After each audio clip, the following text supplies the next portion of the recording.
Welcome viewer, I am Murugan S. This video tutorial describes how to reset network adapters in Windows 10. Click Start, Settings. Click Network and Internet.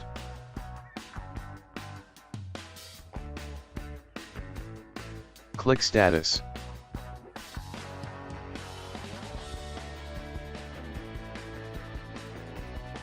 Click Network Reset. Click Reset Now. Click Yes.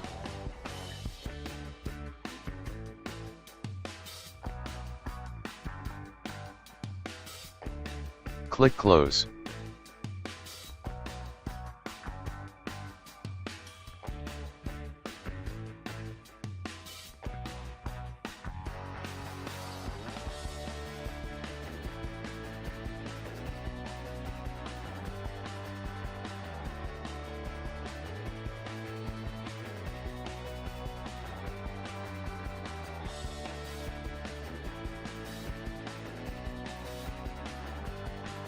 Thanks for watching.